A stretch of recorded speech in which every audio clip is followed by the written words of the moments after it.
Hi everyone, welcome to chem classes. आज की video में हम देखेंगे about conductance of electrolytic solutions.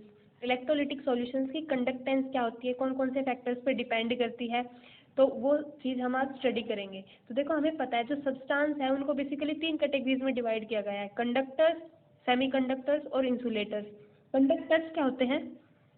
Conductors हम उन्हें कहते हैं विच कैन कंडक्ट इलेक्ट्रिसिटी, जो इलेक्ट्रिसिटी कंडक्ट कर सके। विच कैन कंडक्ट इलेक्ट्रिसिटी यानी करंट उनमें से पास किया जा सके, करंट पास हो सके, उन्हें कहते हैं कंडक्टर्स।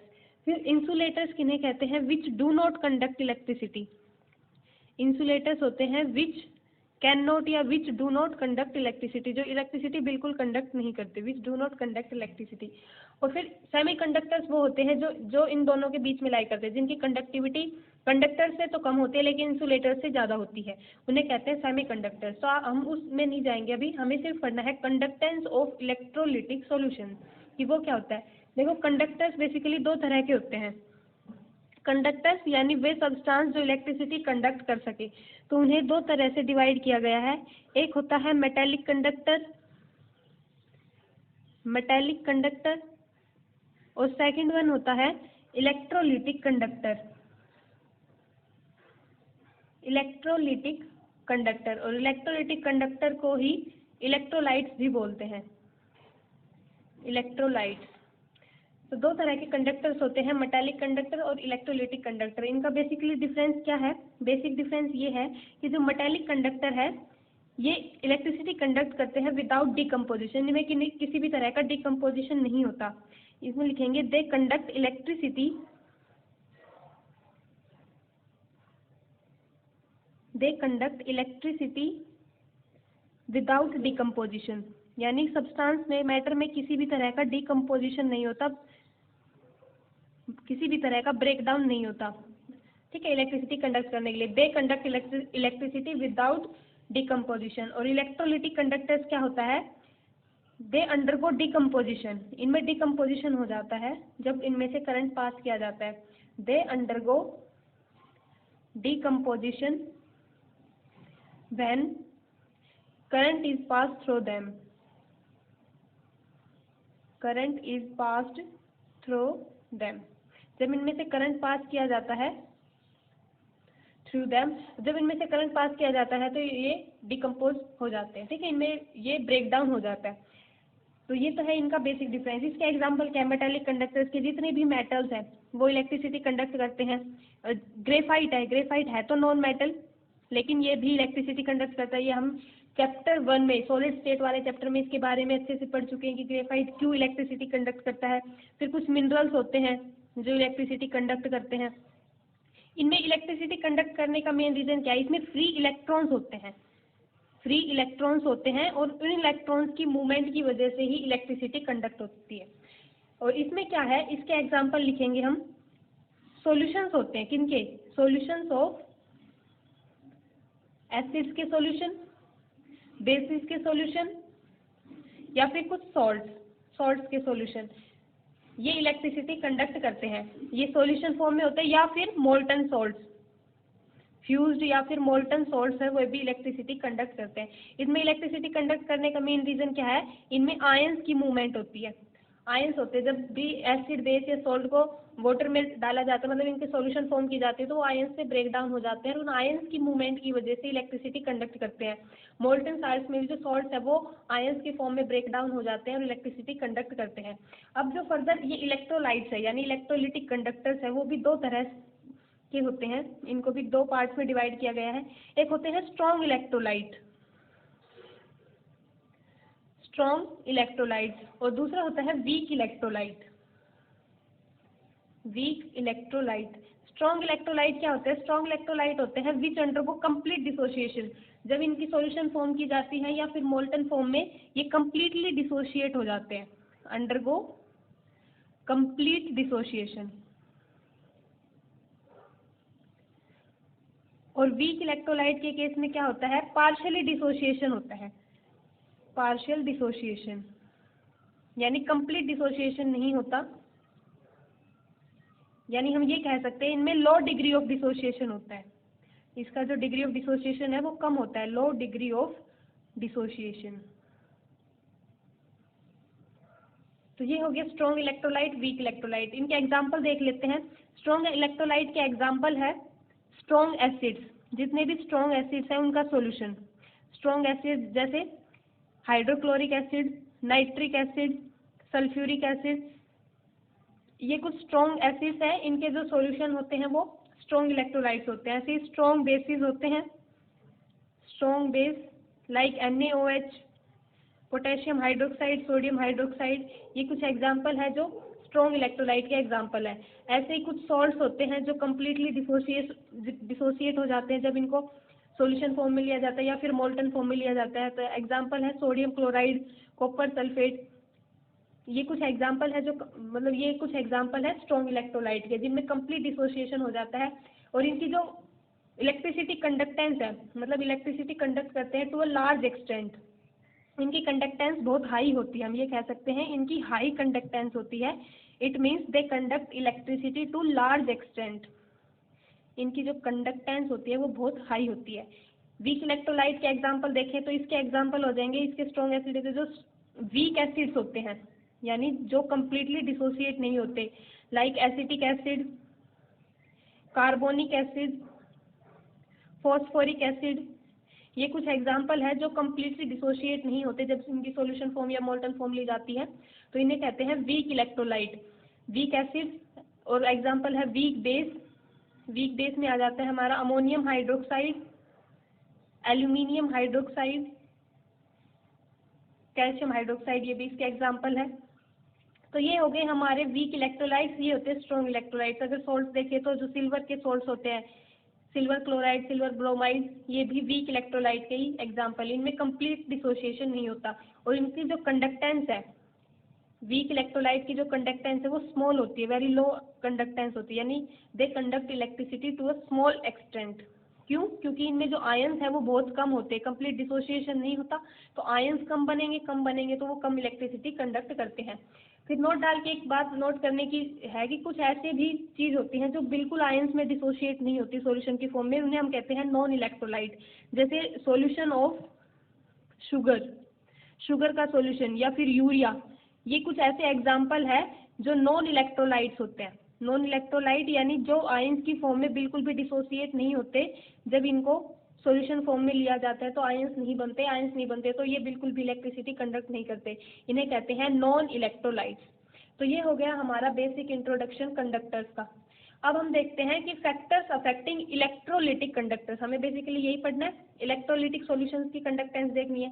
तो कौन कौन से फैक्टर्स हैं जो इलेक्ट्रोलाइट्स की कंडक्टेंस को इफेक्ट करते हैं। तो नेक्स्ट टॉपिक है हमारा, नेक्स्ट टॉपिक है फैक्टर्स अफेक्टिंग, फैक्टर्स किन किन फैक्टर्स पे डिपेंड करती हैं, फैक्टर्स अफेक्टिंग इलेक्ट्रोलिटिक कंडक्टेंस।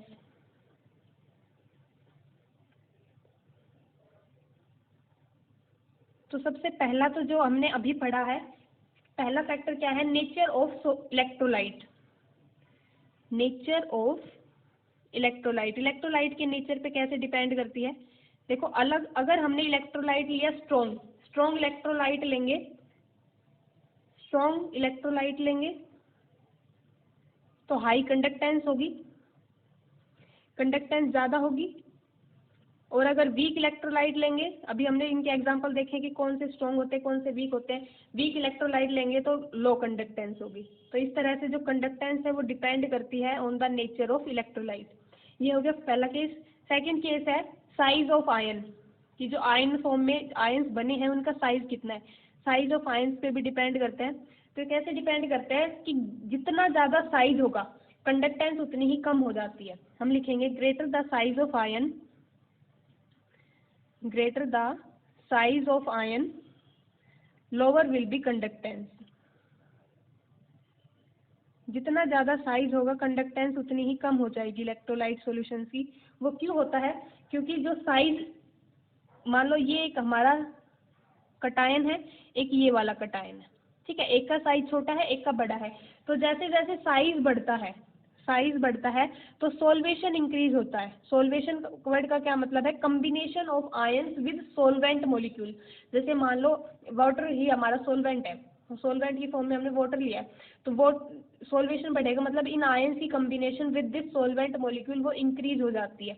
तो साइज बढ़ता है तो सोल्वेशन बढ़ती है, तो उससे क्या होता है, जो स्पीड है आयंस की, आयन की जो मूवमेंट है, जो स्पीड है वो कम हो जाती है। स्पीड कम होने से इसकी जो कंडक्टिविटी है वो कम हो जाती है। ठीक है, स्पीड पे डिपेंड करती है कि स्पीड ज़्यादा होगी आयंस की तो ज़्यादा इलेक्ट्रिसिटी कंडक्ट करेंगे। तो साइज बढ़ने से सोल्वेशन बढ़ता है, सोल्वेशन बढ़ने से आयंस की स्पीड कम हो जाती है। देखो एक तो ये आयन है, इस ये वाटर के, मान लो ये वाटर मॉलिक्यूल्स है, ये वाटर मॉलिक्यूल इस तरह से इस पे कंबाइन होंगे। एक ये छोटा आयन है, ऐसे बड़ा आयन है तो इसमें जो सोल्वेशन है वो ज़्यादा हो जाती है। जितना बड़ा साइज होगा आयन का उतने ही ज़्यादा वाटर के मॉलिक्यूल उस आयन से कंबाइन होंगे। देखो इसमें इतने कंबाइन और इसमें कितने ज़्यादा वाटर मॉलिक्यूल्स कंबाइन है, तो जितनी ज़्यादा सॉल्वेशन होगी आयंस की स्पीड डिक्रीज हो जाएगी। स्पीड डिक्रीज हो जाएगी तो कंडक्टेंस भी डिक्रीज हो जाएगी, कंडक्टेंस भी डिक्रीज हो जाएगी। तो सेकंड केस था हमारा साइज ऑफ आयन। ऐसे थर्ड जो है फैक्टर वो है nature of solvent. Nature of solvent पे डिपेंड करती है। किस तरह से?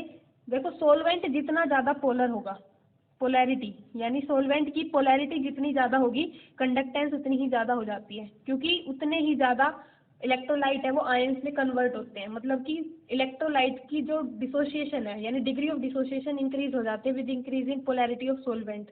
पोलैरिटी इंक्रीज होती है तो कंडक्टेंस इंक्रीज हो जाती है। क्यों? क्योंकि जो सोलवेंट है उसकी जो डीकम्पोजिशन है, मतलब डीकम्पोजिशन नहीं लिखा, हम लिखेंगे dissociation into ions, dissociation into ions. Electrolyte है उस पर डिसोसिएशन है आयंस की फॉर्म में, वो इंक्रीज हो जाता है विद इंक्रीज इन पोलैरिटी।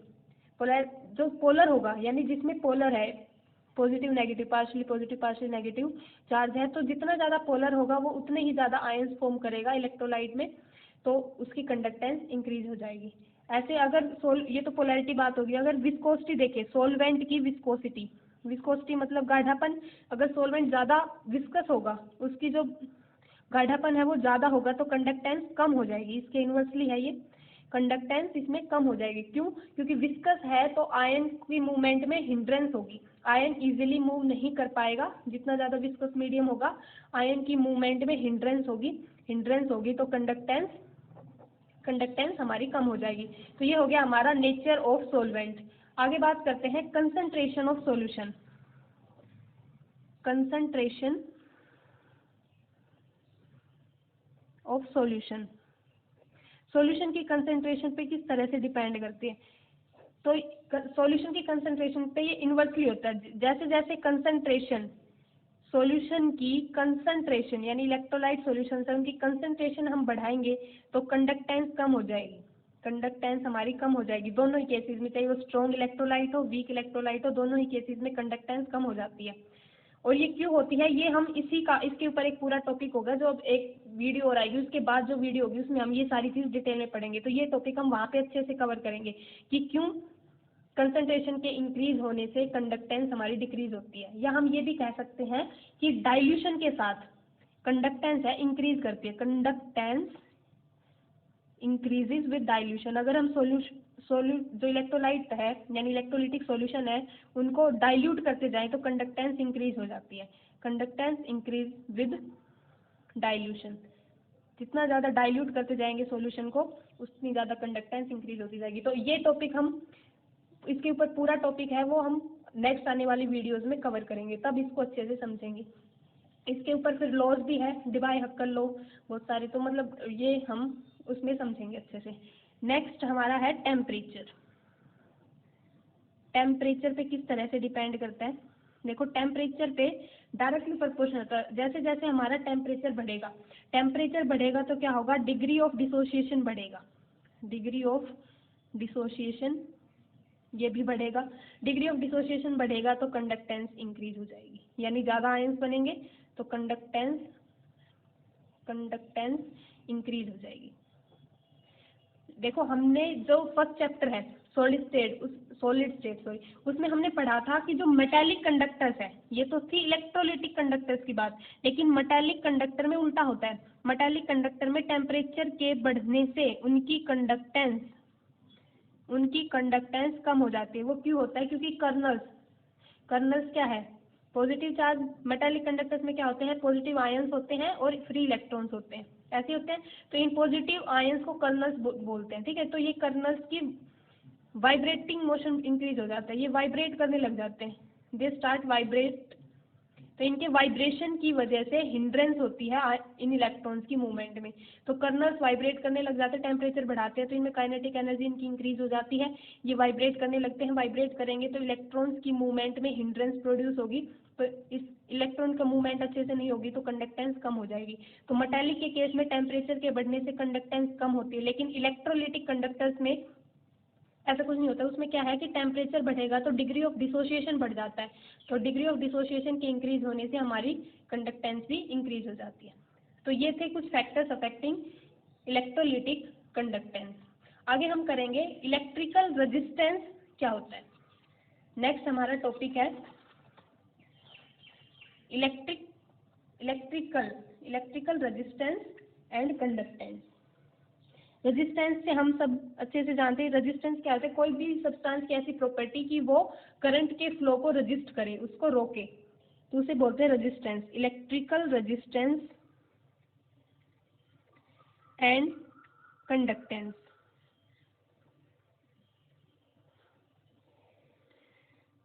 देखो, हर सब्सटेंस का कुछ ना कुछ रेजिस्टेंस होता है, चाहे वो कंडक्टर हो, सेमीकंडक्टर हो, इंसुलेटर हो, रेजिस्टेंस सबका होता है।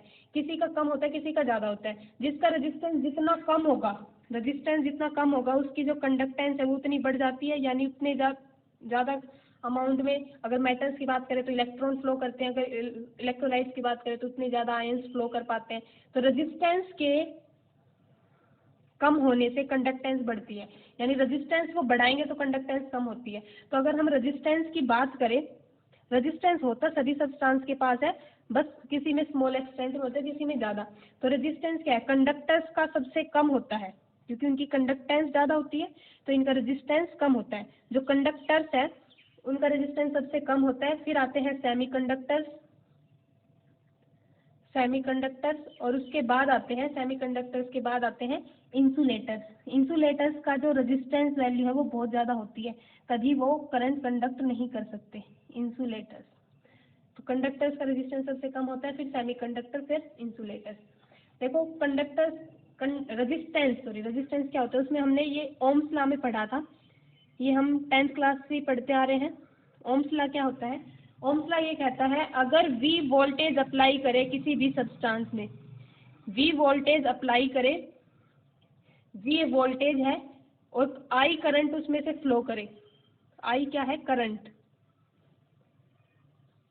If V is the voltage applied to a substance and a current I flow through it, then जो resistance होता है, then resistance is equal to V by I। ये होता है ओम्स लॉ, ठीक है। ओम्स लॉ क्या होता है? रेजिस्टेंस होता है वोल्टेज अपॉन करंट, यानी इट इज द रेजिस्टेंस क्या है? Ratio of voltage applied to the current flow through that substance. अब हम करंट को किस में मापते हैं? एम्पियर में। वोल्टेज को किस में मापते हैं? वोल्टेज को हम वोल्ट में, ये वोल्टेज बोल दो चाहे इसको पोटेंशियल डिफरेंस बोल दो, इसको वोल्ट में मेजर करते हैं और रेजिस्टेंस को करते हैं ओम में। तो कहते हैं, अगर हम एक वोल्ट वोल्टेज अप्लाई करें, यानी 1 वोल्ट वोल्टेज है और 1 एम्पियर करंट फ्लो कर रहा है, तो हमारा जो रेजिस्टेंस है वो 1 ओम हो जाता है। ये ओम को ऐसे भी रिप्रेजेंट करते हैं, ये सिंबल होता है ओम को रिप्रेजेंट करने का। तो रेजिस्टेंस हो जाता है 1 ओम, ठीक है। तो जो मेटालिक कंडक्टर हो चाहे इलेक्ट्रोलिटिक कंडक्टर हो, तो सभी कंडक्टर्स ओम्स लॉ को ओबे करते हैं। मेटालिक कंडक्टर्स भी ओबे करते हैं और जो इलेक्ट्रोलिटिक कंडक्टर्स है, इलेक्ट्रोलाइट्स है, वो भी ओम्स लॉ को ओबे करते हैं। तो ये तो हो गया हमारा रेजिस्टेंस। ये हमें ये फॉर्मूला याद रखना है, R=V/I। इसको इस तरह से याद रखा जा सकता है, ये इसको हम ऐसे भी लिख सकते हैं, V=IR। आई इधर चला जाएगा, V=IR। तो इसको ऐसे याद रखा जा सकता है कि जो इंडियन क्रिकेट टीम के कैप्टन है ना, विराट कोहली, विराट कोहली के शुरू के 3 अक्षर, ठीक है, Virat, V is equal to I R, ऐसे भी याद रख, तो R क्या हो जाएगा, V अपॉन आई। ये हो गया रेजिस्टेंस। तो कंडक्टेंस क्या होता है, कंडक्टेंस क्या है, कुछ नहीं, it is the reciprocal of resistance, reciprocal of resistance, resistance के रेसिप्रोकल को ही कंडक्टेंस बोलते हैं। कंडक्टेंस को रिप्रेजेंट करते हैं G से, तो हम ऐसे लिख देंगे, जो G होगा कंडक्टेंस होगा, it is equal to 1/R, यानी 1 अपॉन रेजिस्टेंस। तो 1 अपॉन R, इसकी अगर यूनिट देखें तो क्या हो जाएगी, 1 अपॉन R की क्या हो जाएगी, ओम, ओम, तो ये हो जाएगी ऊपर जाके ओम इनवर्स। तो या तो हम इसको लिख दे ओम इनवर्स, या ओम इनवर्स को ही सीमेंस भी बोलते हैं, सीमेंस, ठीक है। इसका मतलब इसको एस से रिप्रेजेंट करते हैं, यानी 1 सीमेंस इक्वल होता है 1 ओम इनवर्स के। तो सीमेंस में रिप्रेजेंट कर दो या ओम इनवर्स में, एक ही बात होती है। तो ये हो गया हमारी कंडक्टेंस। तो अगर हमें कोई कह दे कि एक सब्सटेंस है, उसका रेजिस्टेंस 10 ओम है, तो उसकी कंडक्टेंस बताओ, तो कंडक्टेंस क्या हो जाएगी, 1/10, इट मीन्स 0.1 सीमेंस या 0.1 ओम इनवर्स। तो ये हो जाएगी हमारी कंडक्टेंस, इस तरह से निकालते हैं। तो आज के लिए तो इतना ही। जो नेक्स्ट वीडियो होगी उसमें हम पढ़ेंगे about specific conductance, equivalent conductance and molar conductance. इनके फॉर्मूलाज देखेंगे और उनके बेसिस पे न्यूमेरिकल सोल्व करेंगे। आज के लिए इतना ही। अगर आपको वीडियो पसंद आए तो चैनल को सब्सक्राइब कर दीजिए, वीडियो को लाइक कर दीजिएगा। Thank you so much for watching.